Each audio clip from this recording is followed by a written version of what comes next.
everyone standing at this time.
To those who are joining us here today on the stage, to faculty, staff, students, and honorary guests, good afternoon. Good afternoon. Today we gather to participate in this special convocation, a Black History celebration of Trailblazers, where we will pay tribute to a true civil rights icon, Dr. William Barber, and to extend our accolades to the Freedom 14 of Lincoln University. Your presence here today is an acknowledgement of the significance of this event, and we're so grateful that you have joined us. Welcome. We're going to begin the program with an invocation from Reverend Curtis Morris, who is an adjunct instructor here at Lincoln and a guest pastor from the Office of the Chaplain in Religious Life, followed by the anthem, Lift Every Voice and Sing. Please remain standing. Let us bow. Eternal God, our Father, we thank you for this celebration. We come, God, to celebrate those who are able to have the courage to step out. So, God, we celebrate the Freedom 14. God, we celebrate Dr. William Barber. We celebrate Dr. Brenda Allen. We celebrate Malcolm. We celebrate Huey. We celebrate Mandela. We celebrate Bishop Tutu. We celebrate those who have the nerve to step out. And so, God, as we celebrate these great men and women of God who has impacted so many lives, we come to ask you to be with us today. Allow your presence to fill this place. God, allow what we stand for, allow us to do that. God, let our orthodoxy be with our orthopraxy, God, as we learn, liberate, and lead.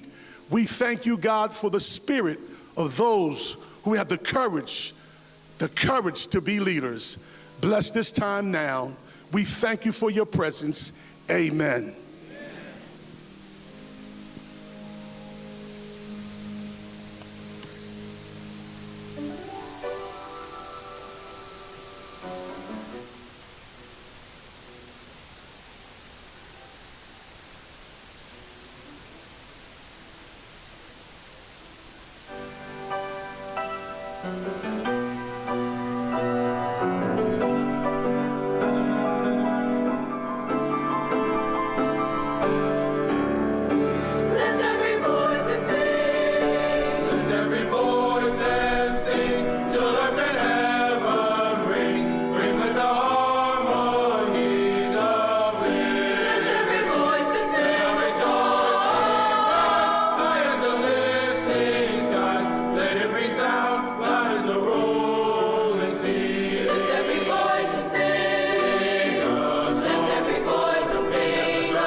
was very special. Thank you to the choir director and her accompanist, as well as the choir. That was beautiful. We will now have perspectives on the occasion brought to us by our Vice President, General Counsel, and Secretary, Office of the General Counsel, Attorney Venus D. Boston.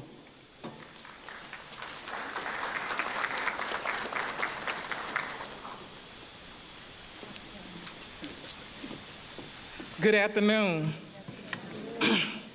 On behalf of President Brenda A. Allen, Chairman of the Board of Trustees, Gerald Bruce, and Lincoln University Board of Trustees and Cabinet members, we welcome our honoree, Reverend Dr. William J. Barber II, Desiree Chang of the Philadelphia Human Relations Commission, who is our partner in this convocation, esteemed platform guests, any special guests, our Freedom 14, and our distinguished faculty, staff, students, and members of our community to this momentous occasion, a special convocation and Black History celebration of Trailblazers.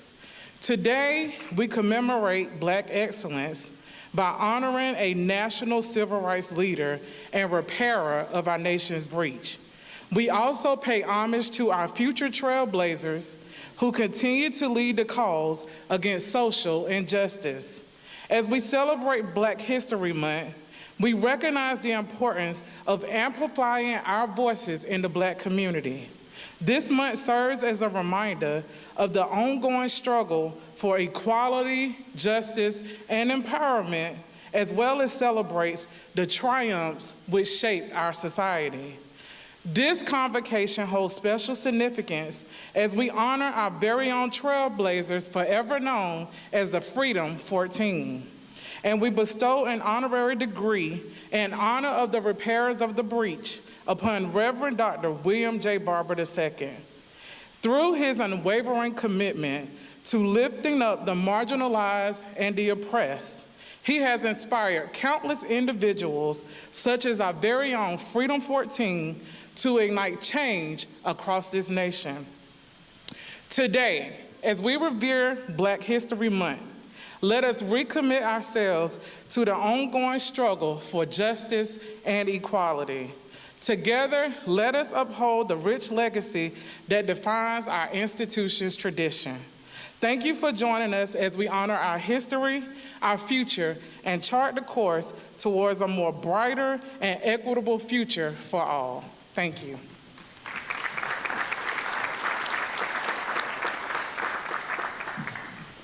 Thank you, Attorney Boston. Our choir director is Dr. Victoria Petrie, and the accompanist is Miss Tony Caldwell Hall. They will lead us in our next number, Ain't Gonna Let Nobody Turn Me Around.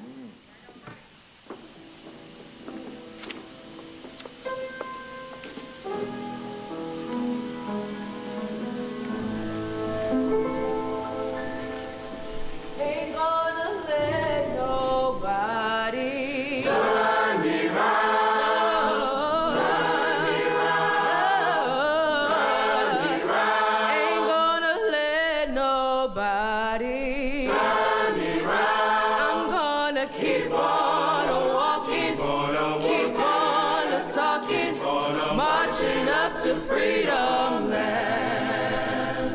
Ain't gonna let injustice turn me round, turn me round, turn me round.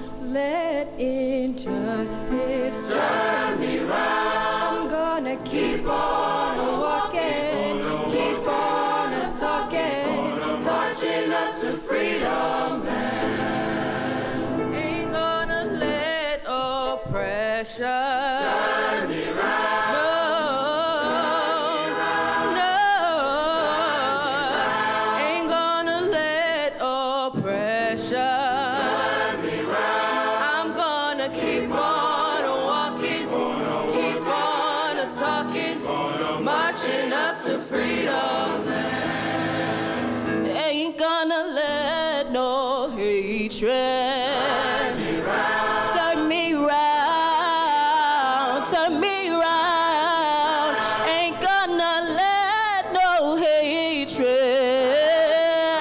I'm gonna keep on talking, marching on, marching on. Ain't gonna let nobody. You're not gonna turn me round. Ain't gonna let nobody. I'm gonna keep on talking, keep on marching. Ain't gonna let nobody turn me round. Ain't gonna let nobody. I'm gonna keep on talking, marching on, marching on.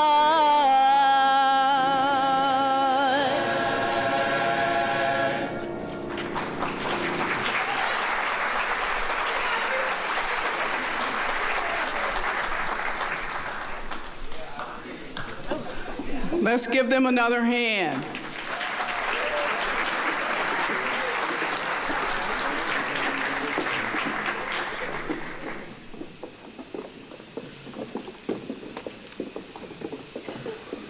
And thank goodness for our Trailblazers and the appropriateness of the song, Ain't Gonna Let Nobody Turn Me Around.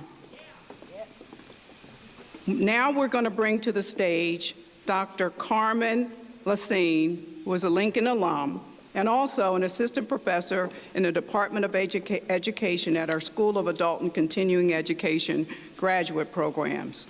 She will grace us with the stage and give us the freedom and background story of the Freedom 14 and their story. Dr. Lassine.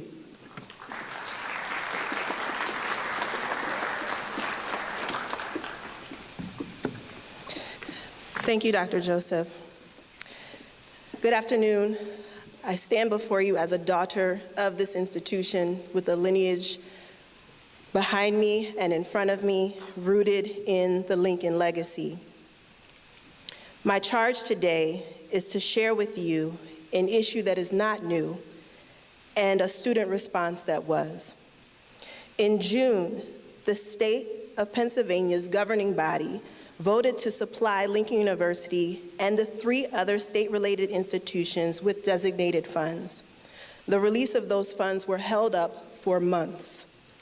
Despite inquiries from Dr. Allen and alumni efforts like the one I led, the Honey Campaign, there was no movement. The delay of funds began to impact the university's operations. It was not until the awareness raised by the Lincoln March movement from November 10th through November 19th that the funds were released. Students organized behind Drake Smith's vision to do something big. 4 leaders of the march emerged: Drake, Mackenzie, Jason, Isaiah. The group decided to walk from Lincoln University to the Capitol in Harrisburg to raise awareness of the issue. On the rainy Friday morning, the Lincoln University March commenced with a mini march from the arch along University Avenue. Participants included students who could not make the entire walk, local government officials, university staff, and alumni. Over the next 3 days, the group of 14 participants walked the route that had been strategically mapped out and driven the day before by the students and Dean Dubinion. On Sunday afternoon, they were met by a cheering crowd of alumni and supporters before marching over the bridge that leads directly to the Capitol. Let me back up to Friday. Along the mini march, I was able to meet Adam, a freshman a decathlete from Maryland. We had a conversation as we walked along the route. It was very nice to meet Adam. Early the next morning, this is Monday, the 14 participants and I went to the Capitol building to meet with legislators to express why the release of the funds were critical to Lincoln. It is here where I watched the brilliance that is Mackenzie, who organized the groups, and I also saw the fast action of Drake, who found a quick way to get the letter printed so that as the groups walked to office, they were able to put a document in the hands of the legislators.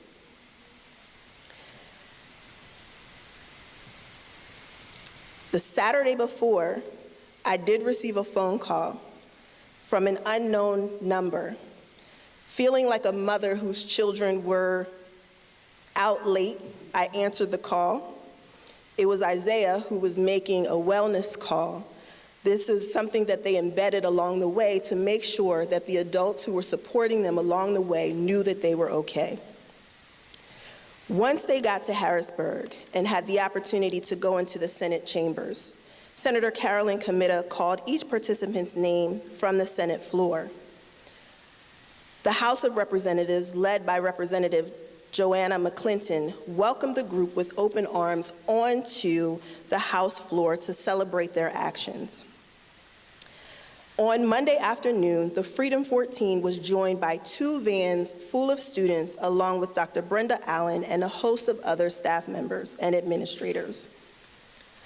While we were on the steps outside, we were able to sing happy birthday to Jeslan, who took the march, and it commenced on her birthday.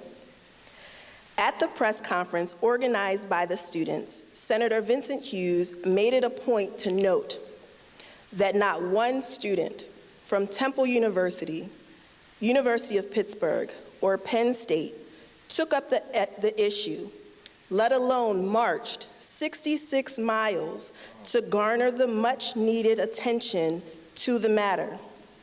The smallest school made the biggest sacrifice to get the least amount of money allocated to each of the 4 schools.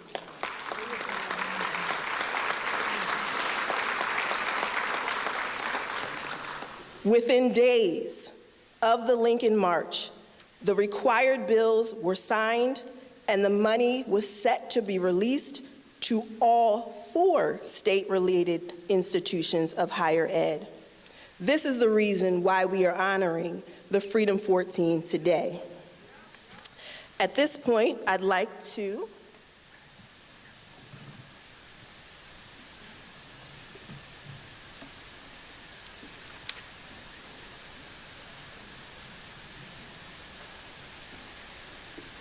part of honoring the Freedom 14, I don't know if they remember, one of them jokingly mentioned, what if we had like a monument to us?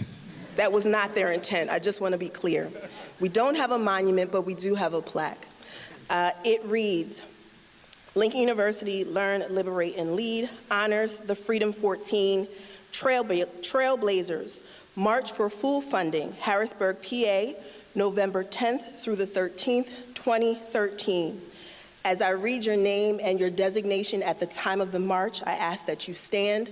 Please know that this plaque will be hung in Dr. Allen's office, and at a later date, each of you will get your own plaque for your own care.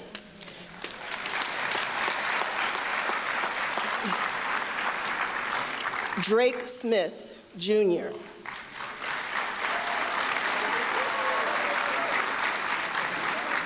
I'm going to ask that you hold your applause to the end just so we can get through all of the names. London Banks, Jr. Until the end, thank you. Kyrie Black, Jr. Jason Davis, Sr. Tajane Gray, Senior. Adam Green, Freshman. Kalia Green, Senior. Isaiah Johnson, Junior.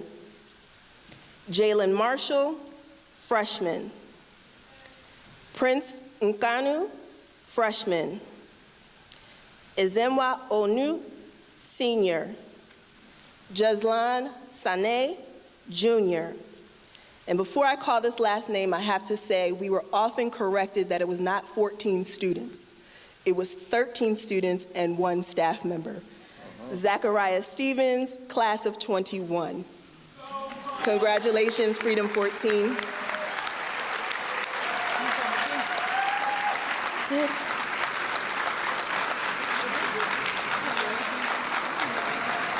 It's not on here.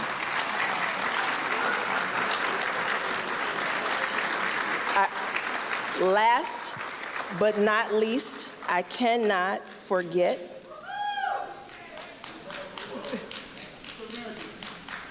Mackenzie Hanks.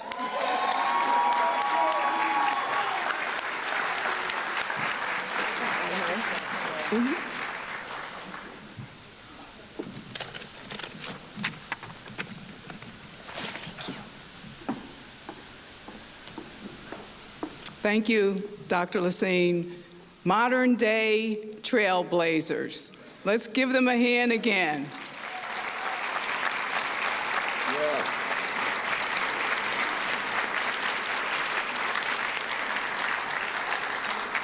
It's safe to say that you stand on the shoulders of those before you. Attorney Venus Boston will now come and give the introduction to Reverend William Barber.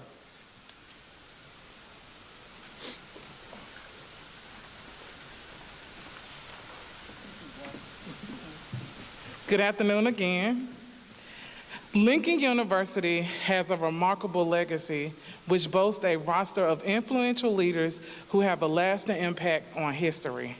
From pioneering scholars to civil rights activists, their contributions continue to shape our world today. Reverend Dr. William J. Barber was born into a legacy of activism and faith. Much like our great history of alumni who served as heads of states, presidents of African countries, a justice on the Supreme Court of the United States, and the list continues, Reverend Barber embraces Lincoln's motto, learn, liberate, and lead. As the president and senior lecturer of Repairers of the Breach and co-chair of the Poor People's Campaign, Reverend Barber's life and work exemplifies the essence of Lincoln pride and what it means to champion social transformation. As a son of the South, Reverend Barber originates from my hometown, Plymouth, North Carolina. And as evident in LU's very own Lincoln lawyer, that's me,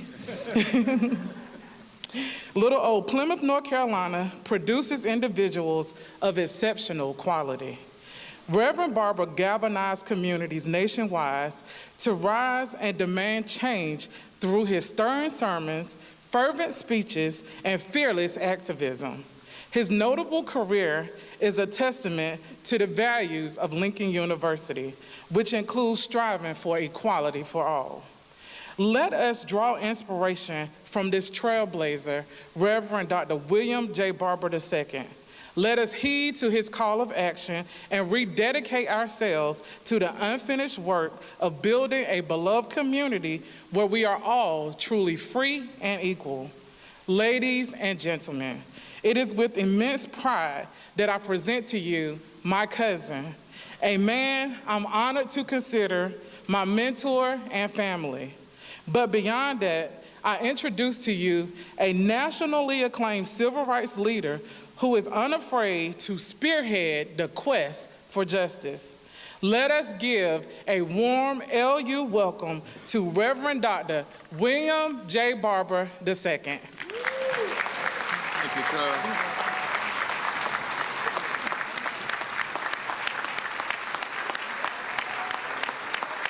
Wow. Hello, Lincoln.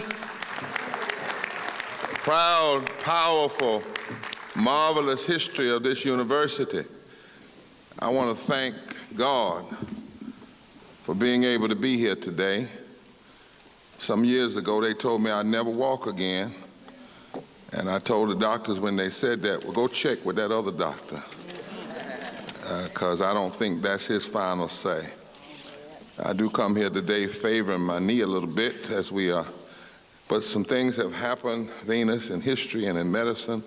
God works in mysterious ways, that they now have a procedure, and I'm considering it in December, which might be the first time I've been without pain in 42 years. But I want to say to you, even when you are in pain, it is not an excuse to sit down and do nothing. God calls us, and Jeremiah had mental struggles and cried all the time. Moses could stutter. Paul had a thorn in the flesh. Franklin Roosevelt had polio.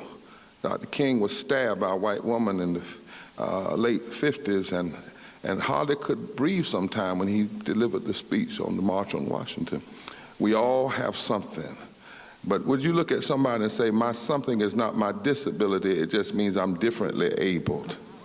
Let's tell somebody I'm differently able. I want to thank this president for her courageous leadership, the chair of the board, the members of the faculty, any parents that are here, and all of the students that are here today. Would you just give yourselves a great round of applause and thank God for your presence in this place. And if I was in church, I'd tell you to look at a neighbor and say, if you want to see evidence of a miracle, just keep looking at me.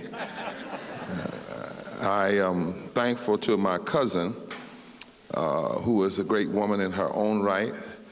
She did not tell you she's the daughter of a bishop, PK, and my former pastor, and where my grandfather is also a pastor at that same church. And yes, she mentioned Plymouth, but actually, her and I come from Free Union, one of the few free black communities in America, free black folk in the Deep South. They were free. Mulattoes, black, and Native Americans who fought for their freedom and remained free even during the vestiges of slavery. So Venus, thank you so much for being so kind to introduce. Now, I think you all need to give these students a bigger applause, because I heard they got about $18 million. Was that something like that? Now, now I think that deserves a standing ovation. That's somebody wouldn't be going to school without that $18 million. Somebody wouldn't have a dorm room. Somebody wouldn't have a faculty job. You hear what I'm saying? And they told me, they said, Reverend Barber, we didn't ask permission. And I said, freedom fighters never do. Because if you spend too much time, you'll get stuck in the analysis of paralysis of analysis. Cautious and careful folk never make history. There are times you have to follow your heart.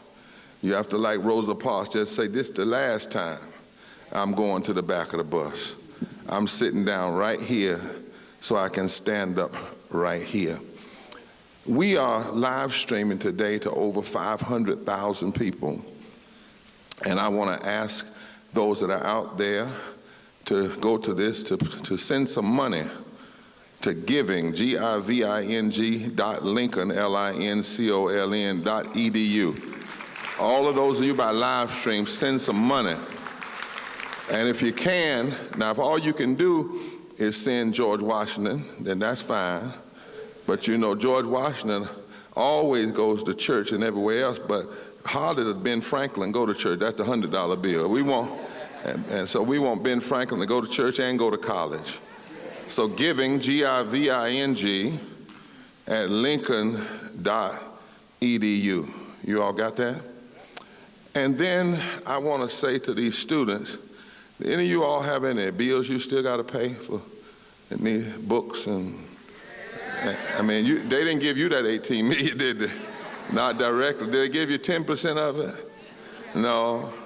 Well, when they talked to me about coming, I heard your story, and it reminded me when I was a young student government president, and we had to fight for the same thing back in the 80s. In fact, I was going to say to the president of the Board of Trustees that we used to have something called Black College Day, where all of the colleges came together every year and went to the state capitol to fight for funding. It wasn't a once, when it was a crisis. I want to encourage you all to restart Black College Day. Now, back then, the college presidents gave us that day off.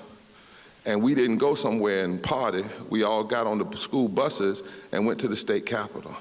We need Black College Day in Pennsylvania every year. And who better to lead it than Lincoln? Lincoln and Cheney getting together annually, Black College Day. Students going, lobbying, speaking out, having a massive rally on the state capitol ground, calling the alumni and everybody else to say that our interests are not just for one time in the midst of a crisis, but our interests are every day. HBCU Black College Day, I want to put that in the atmosphere. And then lastly, before I say what I have to say, they told me about these students and they said they were going to give me an honorarium. I said, I can't take that honorarium. I said, be something wrong about that. I said, tell you what we're going to do. We're going to give that honorarium to these students, and then we're going to add to it. And I had thought about giving it and then adding enough for each of you to get $2,000 apiece. But sitting there, I got convicted, so I'm going to do it to give each of you $3,000 apiece. $3,000 apiece. Now, I ain't quite figured it out, but God going to make a way. God's going to make a way. God's going to make a way. And I want to encourage you. And we're going to give this so it goes to you, right? Not so you can use it for what you need to use it for, right? Yeah, because what's 3 times 13? Huh? 49. Is that 49? That 3 times 13? 9. 39. All right, y'all get me right. 30, that's the right. 30. So 49 is the price. That's right. 49, 7 times 7, 13. All right. Well, we're going to get it to you. How about that? All right. We have to know history, face history, and make history. There's a psalm in the Bible that speaks to this, Psalm 118. The stone that the builders rejected have become the chief cornerstone, and it is marvelous in our eyes. This is the history, this is the day that the Lord has made. Let us rejoice and be glad in it. Somebody say, we have to know history. We have to face history. We have to make history. Now, I know we all got on these cute robes, but this is Convocation, and you all did invite a Southern preacher. Now, after a while, I'm going to rap back and say, ain't gonna let nobody. That's how you say it. Turn me. Turn me. Ain't gonna let nobody. I'm gonna keep on marching up. I hear those basses back there in that choir. God knows but that song is about making history. Whenever people have had to survive suffering and injustice in the world, there are these resistance songs that have been passed down from generation to generation. We almost learn them by osmosis. They're not written anywhere. You just pick them up. If you're in the business of knowing history and facing history and making history, you find yourself caught up in the rhythm of the movement. Every movement has a rhythm. Every movement has a song. There's an old spiritual that came down to us in this nation. It says, some say this world of trouble is the only world we'll ever see. But I'm waiting for that morning when the new world is revealed to me. That was a song. It wasn't just about heaven over yonder. It was about what we call realized eschatology, when that which ought to be comes into existence, and a new world is revealed to me. Just a few years ago, Kendrick Lamar offered a contemporary expression of the same sentiment when he sang, though the dark clouds, even through the dark clouds, even through the storm and the rain, We will shout because we know that after the night, we're going to be all right. It's about songs about making history. Psalm 118 is a resistance song. The people were under pressure in ancient Israel, ancient Palestine, yes. What Genesis chapter 1 calls the land of Hivalia, because you know the Middle East is really ancient Africa. And this Psalm 118 was a cry for hope. The stone that the builder rejected have now become the chief cornerstone. And this is the history, this is the day that the Lord has made. It says that if you hang in there comes the day when the rejected change history. There are days that come when valleys of dry bones rise up and become living people of hope. The days that come when dark Fridays are turned to bright Sunday morning. If you hang in there, God is at work in history through you. And there comes a time that God actually reconstructs society and reconstructs who reconstructs society. And he does it through you. This is the day. This is the day.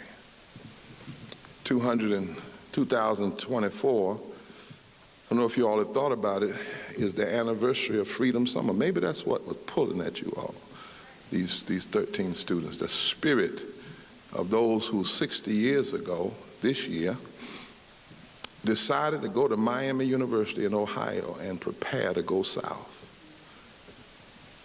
A lot of people told them it was too risky.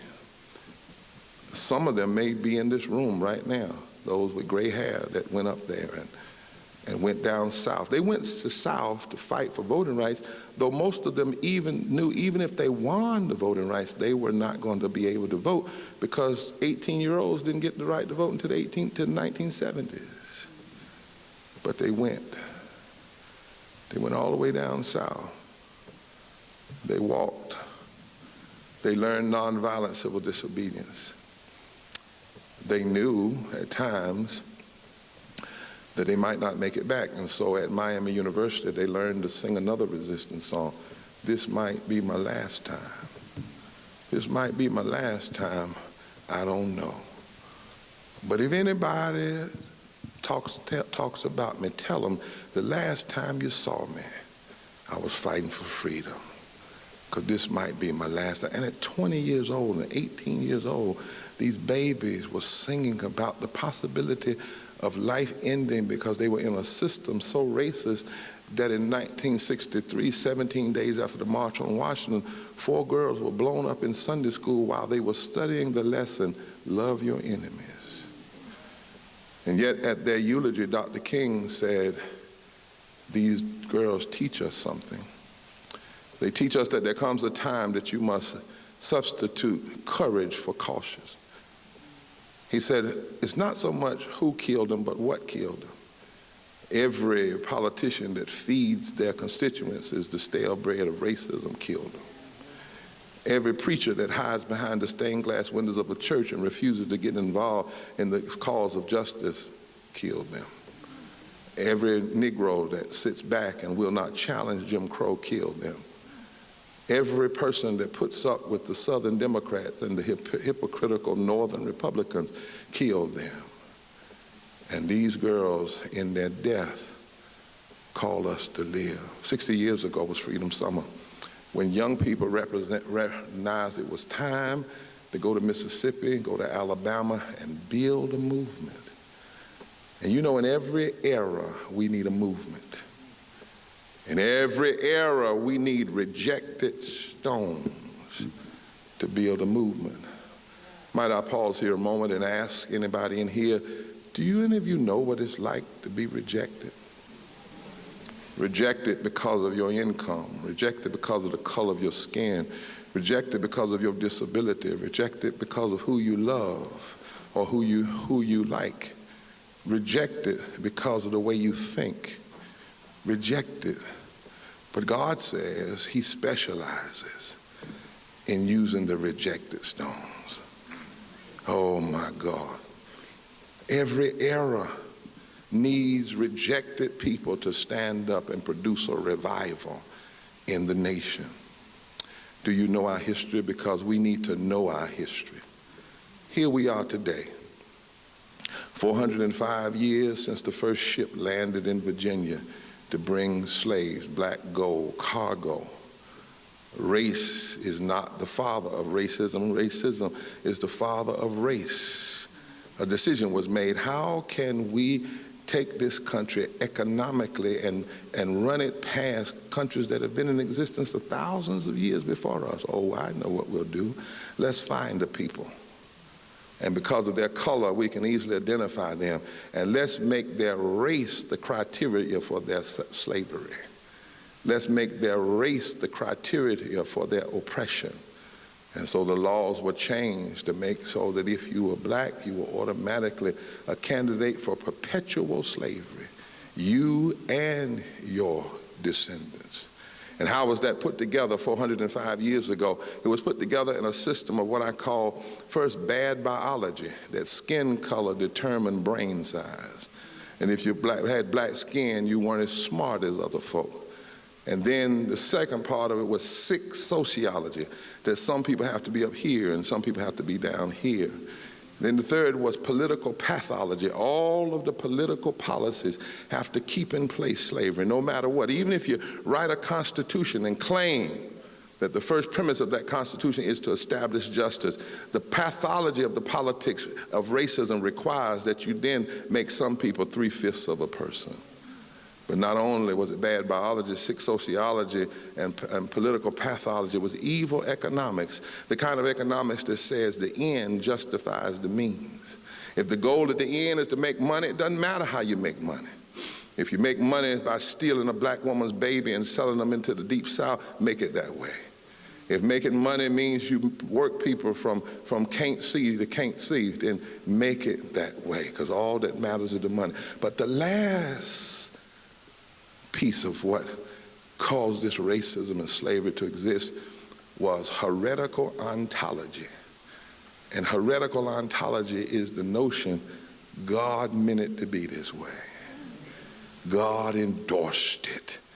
And you can go to the great stacks and libraries of Harvard and Yale, even in the Ivy League, and find all kind of books that were written by people who claimed to be the great erudite scholars of their years, justifying slavery and declaring that God made it so. Here we are.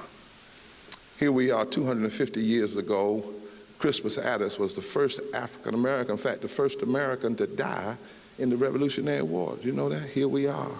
248 years since the signing of the Declaration of Independence. Here we are 237 years since the Constitution was drafted. Here we are 237 years since we were fractionized in that Constitution and called 3/5 of a person. Here we are 195 years since Mexico outlawed slavery and 189 years since Texas revolted. You do know that's what all that stuff at the border is really about. Because they are Americans too, South America, North America. They are Americans too, but what is it about? We keep saying that people from Mexico are coming into our country. No, we stole their country. Texas was Mexico. Arizona was Mexico. New Mexico was Mexico. California was Mexico. They're not coming to our country. They're coming home. They're coming home because racists in Texas who also didn't tell the slaves they were free for over 2 years. That's why I dare any of y'all to be celebrating June 19th. They weren't celebrating. They were cussing. You mean to tell me y'all got 2 more years of work out of us?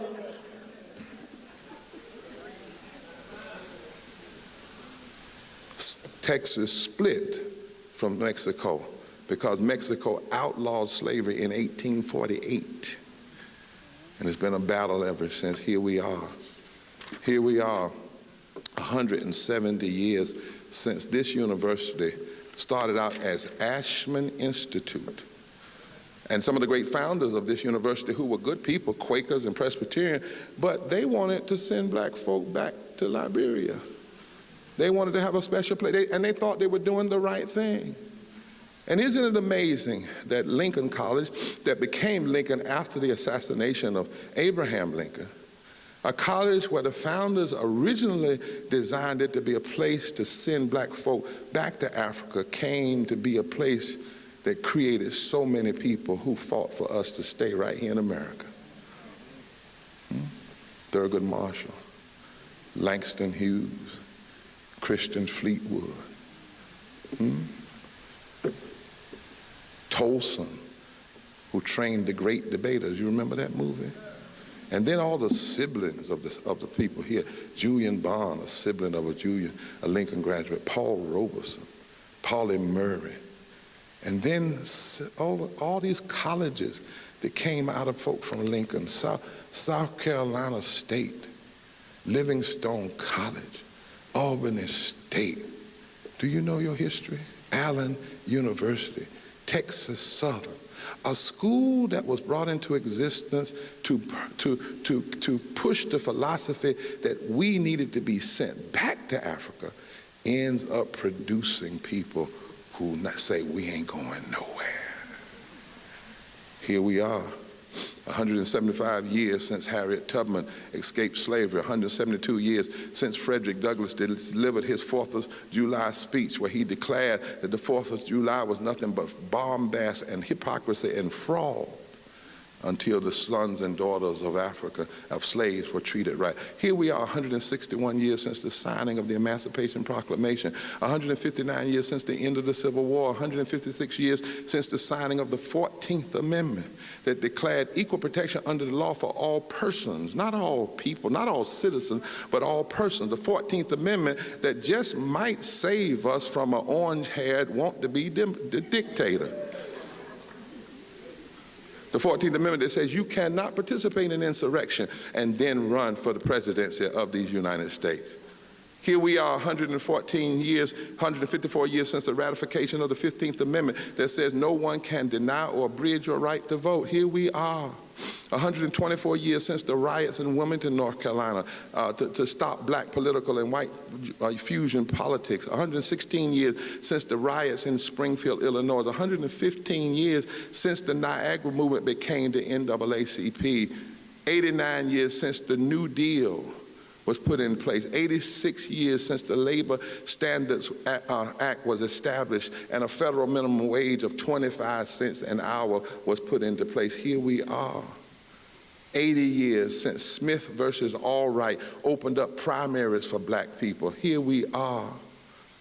70 years since Brown versus Board of Education overturned the Plessy versus Ferguson decision of 1896. Here we are, 69 years since the brutal murder of Emmett Till on August 28, 1955, as a response to the Brown decision in 1954. Here we are, 64 years since the sit-ins at A&T in Greensboro by A&T and Bennett students. Here we are, 61 years since the murder of Medgar Evers, the very night that Kennedy delivered his speech calling for a Civil Rights Act of 64. Here we are, 61 years since the March on Washington for Jobs and Justice, where Dr. King did not deliver the I Have a Dream speech. That was not the title of the speech. The title was Normalcy Never Again.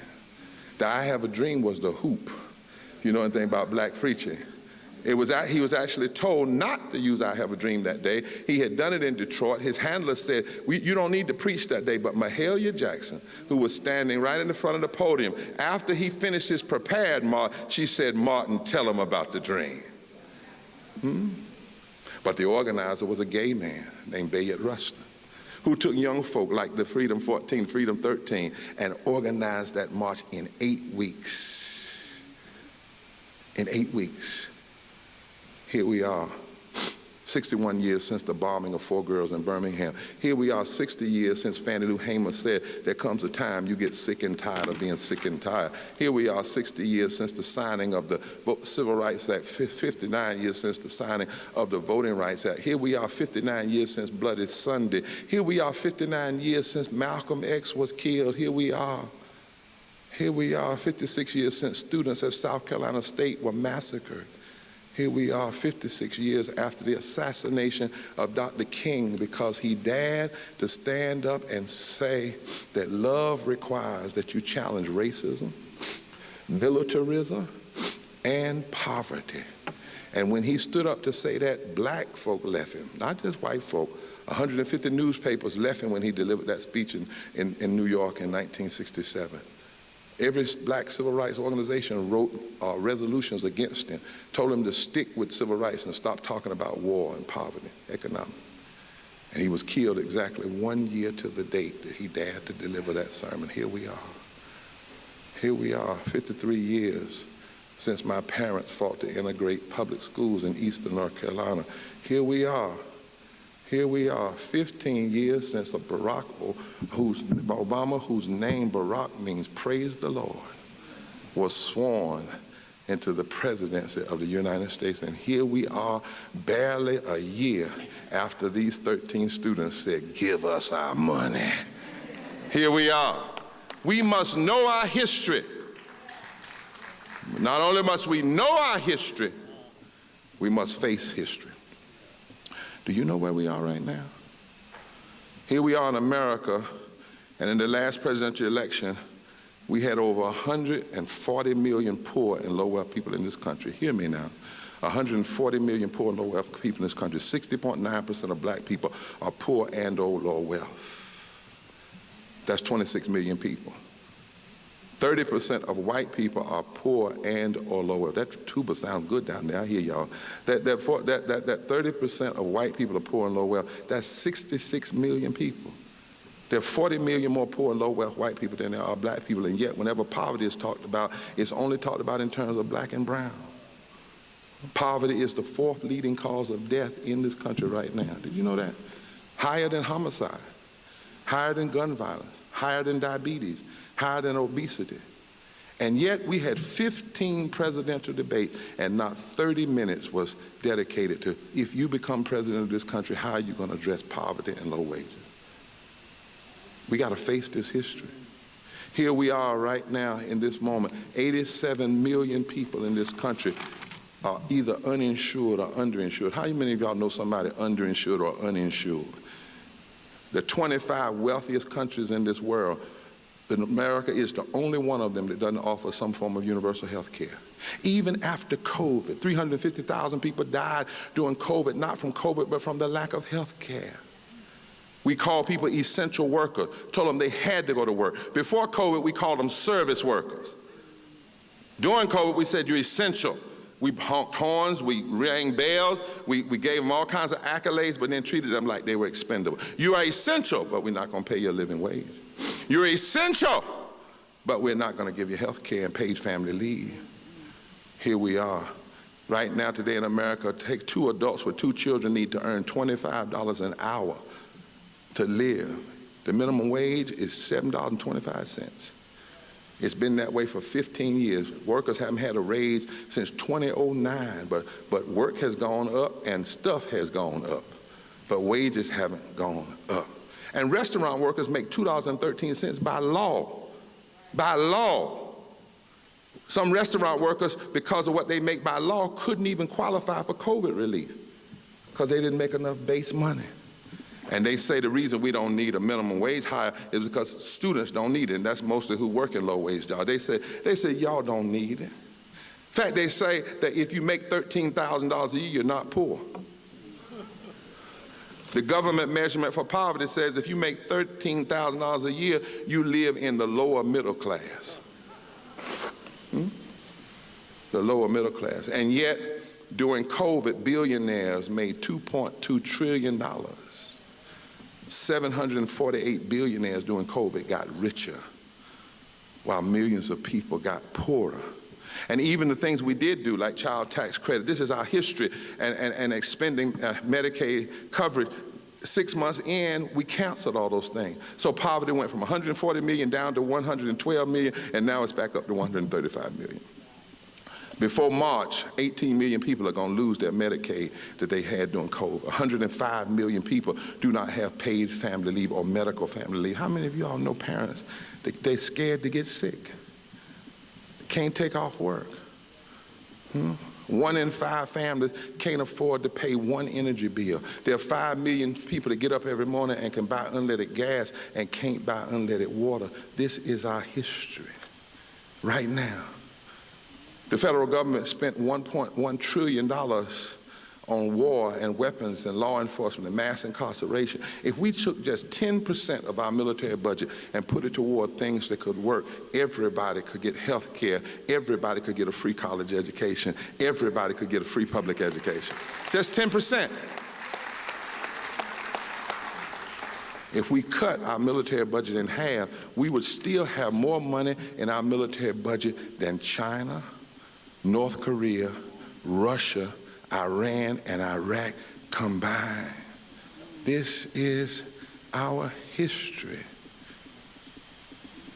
Our history now is that we are in the kind of moral moment that you have to condemn Hamas and Netanyahu, both of them. You have to condemn Hamas for indiscriminate violence against children and women. I don't care what you're fighting for. The moment you kill innocent people, you have gone from liberty to something else. And then we have to criticize Netanyahu, not the Jewish people, because it's not all of them, but Netanyahu and that government for the indiscriminate violence that's happening to children in Gaza and Palestine. And we must call for a ceasefire. And when there's a ceasefire, clergy, Muslims, Christians, and Jews, we need to get on the plane together and go over there and visit the children of Gaza and the children of Israel and the people who have lost children on both sides. This is the history we're in. And it's a hard history. But my young brothers and sisters, you are what God's been looking for. Because not only must you know your history, and not only must you face history, you must make history. Did you know right now there's not a state in this country where poor and low wealth people don't make up 30% of the electorate? In some battleground states, 40%. Did you know that where the election was only 3%, that if you just mobilized 20% of poor and low wealth voters, they could change every election in those states? Did you know right here in Pennsylvania, right here in Pennsylvania, this is Pennsylvania, isn't it? Right here in Pennsylvania, in 2020, there were 3.3 million eligible poor and low wealth voters. The margin of victory in 2016 wasn't but 40,000 votes. The number of poor and low wealth voters that didn't vote was 1.2 million. The stones that the builders rejected, God has now given us the numbers and the power to turn things around. But we've got to make history. We've got to decide that there comes a time you have to stop crying over what's happening and change it. A time like that came in 1852, and I'm through. Brother Frederick Douglass, who was an abolition, had escaped to freedom. And then a Supreme Court was stacked. Somebody put a Supreme Court in place to turn things back. It was called the Taney Court. You see what's happening in the Supreme Court today. Well, this was the Taney Court, all you future lawyers. And the Taney Court went to work. And they voted on a piece of law called the Dred Scott decision. How many of y'all know about that decision? And the Dred Scott decision said that a black man has no rights that a white man ever has to pay attention to or respect. When that law was passed, Frederick Douglass went into depression. People said, it's over. There's nothing we can do. And then, I think it was Sojourner Truth, one of the sisters in the movement, saw Frederick Douglass somewhere with his head in his hands. And she saw him over there. And she hollered at him, "Frederick, is God dead?" And Frederick said it shook his soul. He got up from that place. He told the American Abolition Society, "I want to speak on what has happened." In 1852, he went to that society and he said, "I have something to tell you all." He said, in one view, it looks like the slaveholders have a decided advantage. Seems like they have all the organization, they have all the money, they have the governments, they have the judiciary, they have everything. And it looks like there's nothing we can do. But so it was with David versus Goliath. Because oppression organized as ours is always appears to be invincible until the very hour that it falls. He said the Supreme Court of these United States is not the only power in the world. Listen to Frederick. He said the Supreme Court of these United States is great, but the Supreme Court of the Almighty God is greater. Justice Taney can do many things, but Justice Taney cannot perform impossibilities. Justice Taney cannot change the essential things, nature of things. Justice Taney cannot make evil good and good evil. Such a decision cannot stand. God will be true, though every man be a liar.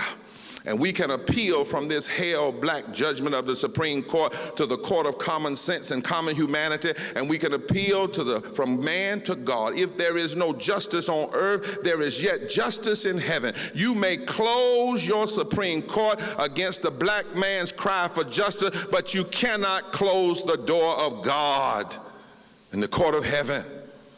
And then Frederick Douglass says, because I believe this, I'm going to make history. As monstrous as this decision appears, we got to meet it with a cheerful spirit. Because every now and then you need to know your enemy's attack is only to reveal your strength. That your enemy wouldn't be attacking you so much if you weren't so strong. And the very attempt to blot out forever the hopes of an enslaved people may just be one necessary link in the chain of events preparatory to the downfall and complete overthrow of the whole slave system. He says, this is what I know. The whole history of the anti-slavery movement is this, that every attempt to stop us only serves to intensify and embolden our agitation. There comes a time that when folk are trying to take what is rightfully yours, justice and righteousness, it has to not make you go somewhere and sit down. It has to make you stand up. And didn't our foreparents stand up? Don't forget how they stood up. And think about it. They had less, but they did more. They didn't have a cell phone. They didn't have Google. They didn't have TikTok. They didn't have Facebook. They didn't have iPhone. They didn't have cars. They didn't have a bank account. They didn't have a college degree. They didn't have fraternities and sororities and computers, but they did more with less. Touch your neighbor and say, don't let us do less with more. They did more with less. With less, they beat slavery. With less, they beat Jim Crow. With less, they beat lynching. With less, they beat the KKK. Harriet Tubman, with less, got 700 slaves out of slavery. She didn't have email, she didn't have text, she didn't have Facebook, she didn't have any of that. She didn't know what Twitter was, she didn't have a car. All she had was faith in God, a made-up mind. Now, she did carry a .38 pistol because she said, you're going to be free. One way or the other, you're going to be free.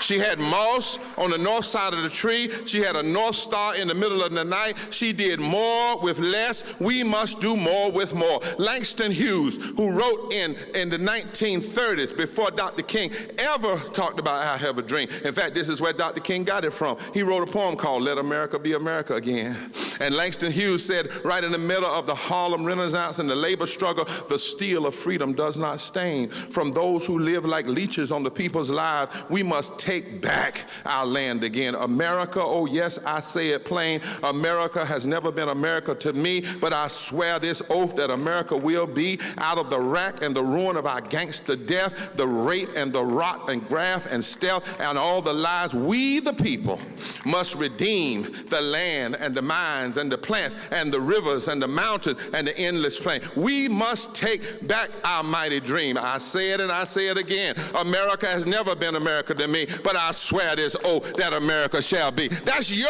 alumni, Langston Hughes, who said that. And so tell everybody.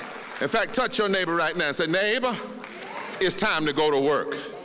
Call everybody you know and tell them it's time to make history.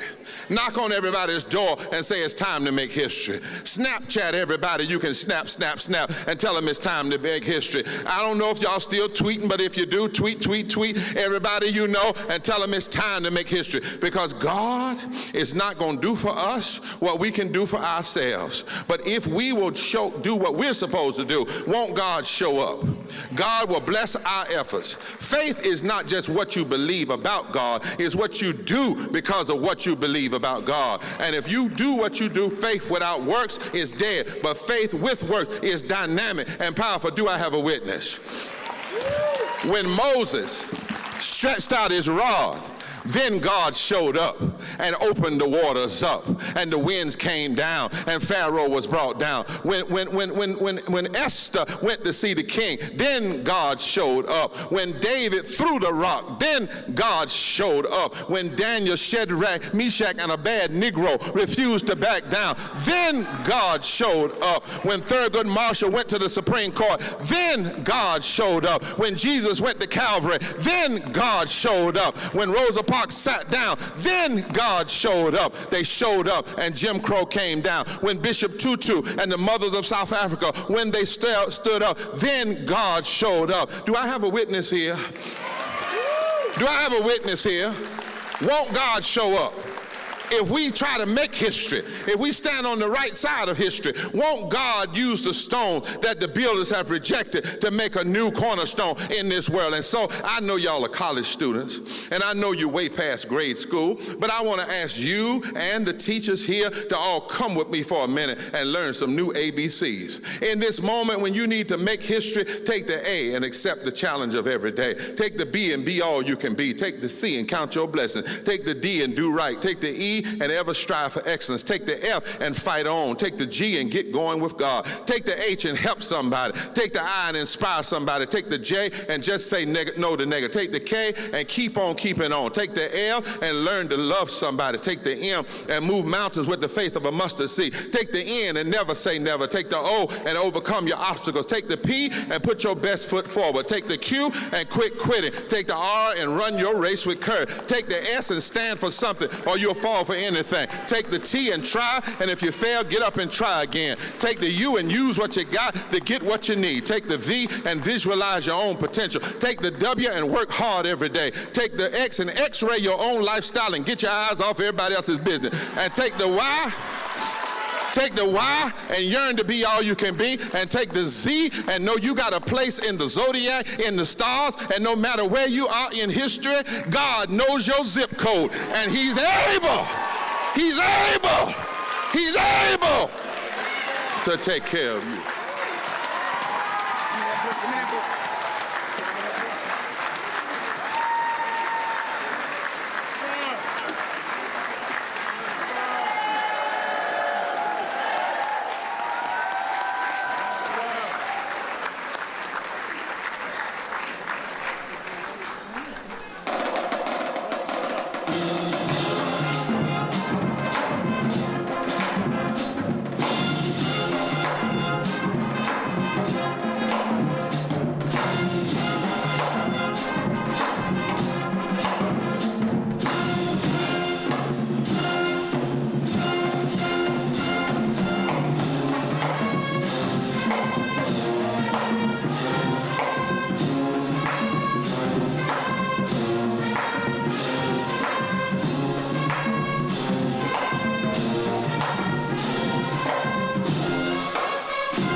Come on, Lincoln.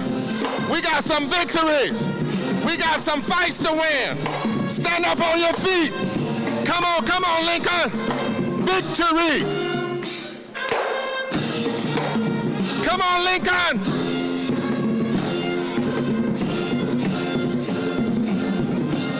The stones that the builders rejected. It's your season now. fight like never before. You can win. You can win. You can win. You can win. You can win. You can win. Oh, yeah.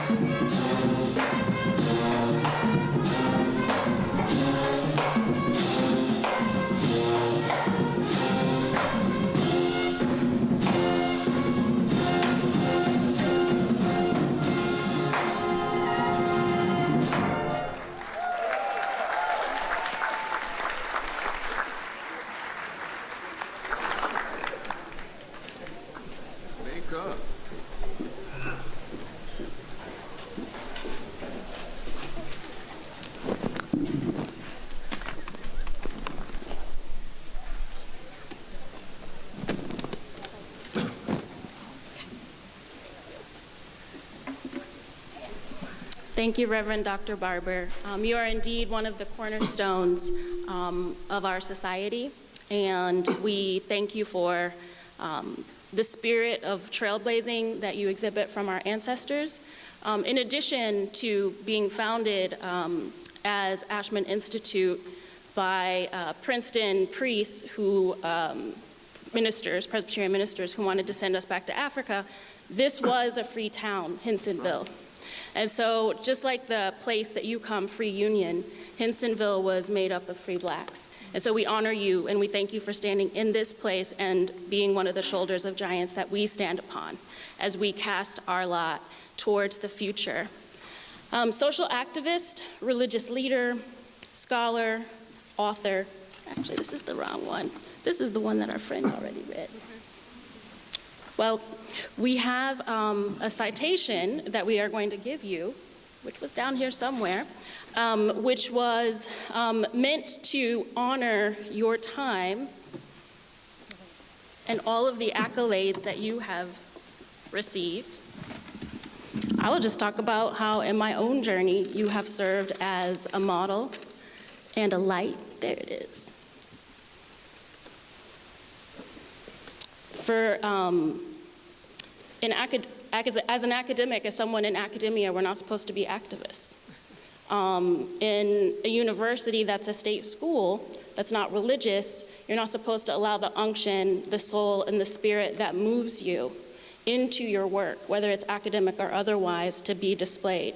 But you have been one of the people who has been a model for me, and so thank you. Social activist, religious leader, scholar, author.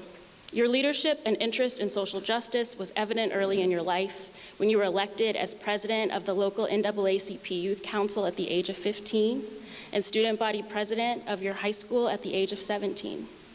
The higher education degrees you earned at North Carolina Central University, Duke University, and Drew University each played a role in fortifying the foundation upon which your journey began.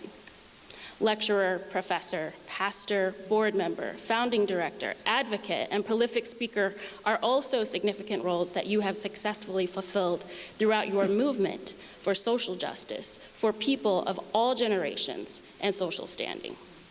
Your Forward Together moral movement and moral movement protests continue to keep the struggle at the forefront of the nation. Your commitment and dedication to fight poverty in the U.S. was evident when in 2018, you co-anchored the revitalization of the Poor People's Campaign, a national call for moral revival. As president and senior lecturer at Repairers for the Breach, you continue to demonstrate your desire to bring awareness to the policies and misconceptions that influence the inequities of society. Mastering the stage, you have delivered your strong rallying cry in a multitude of arenas, including the platform at state and national conferences, behind the pulpit in our churches, before presidents and vice presidents at the Vatican, and before the 5th UNI Global Union World Congress. Your biography is teeming with numerous accounts of the roles you have held in high-profile organizations, including president of the North Carolina NAACP, the National NAACP Board of Directors, and senior pastor of the Greenleaf Christian Church Disciples of Christ. Your story has garnered regular coverage in various media outlets. You are the recipient of 12 honorary degrees. This will be lucky number 13. And you have been named a 2019 North Carolina Awardee, a 2018 MacArthur Foundation Genius Awardee, a 2015 Franklin D. Roosevelt Four Freedoms Awardee, and a Puffin Awardee. Your devotion to the moral movement is also evident in your work as an author of 4 books. William Barber II, it gives us great pleasure to honor you today for your advocacy on behalf of those marginalized in our society and for your efforts to uphold and further the fight for social justice. Now, by the authority vested in me, that's for you. You've got the authority. I work for the person with the authority. Thank you, Dr. Hawkins, but you have no authority. It's all right. So, William Barber II, it gives me great pleasure to honor you today for your advocacy on behalf of those marginalized in our society and for your effort to uphold and further the fight for social justice. Now, by the authority vested in me, by the Commonwealth of Pennsylvania and the Lincoln University Board of Trustees, I am honored to confer upon you the Doctor of Humane Letters, honoris causa, with all the rights and privileges appertaining thereto. He's going to hit you, and then I'm going to give you a degree. Oh, my. You are wonderful. Here at Lincoln. You got it? Look at there. We're going to add you right on up there with Thurgood and the rest of them. Oh, my. Thank you, thank you. Congratulations, sir. Thank you, Madam Thank President. you so much. And can we give Dr. Barber just another round? First of all, I want to thank Attorney Boston. She came to my office and she was like, my cousin wants to come and speak at Lincoln. Well, who's your cousin? And she's like, Reverend Dr. Barber. I'm like, bring your cousin on.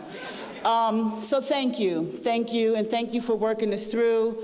I know some students had to leave, and I know the faculty, some of you had classes, so we're going to finish up really quickly.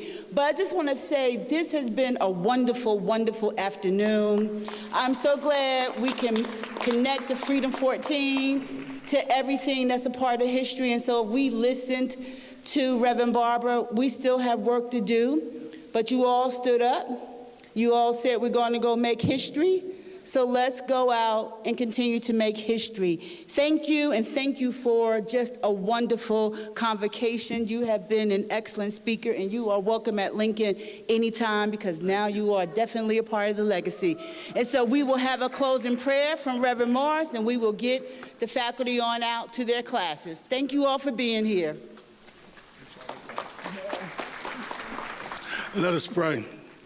Now unto him who was able to keep us from falling, the one is able to present us faultless before his presence with exceeding joy. It's the only wise God, be glory, majesty, dominion, and power, both now and forever. Amen.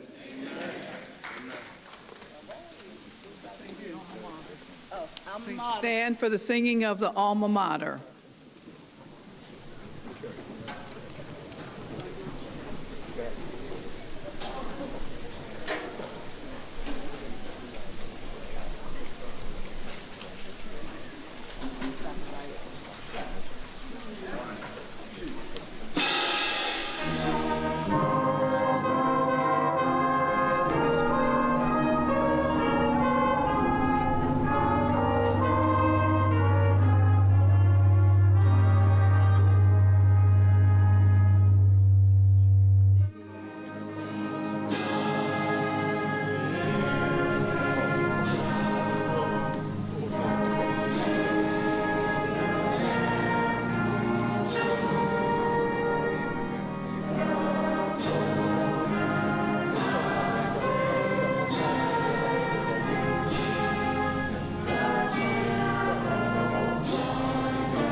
She's over there. She's over there? Yes. And then we'll follow you. Thank you all. Have a great rest of the day.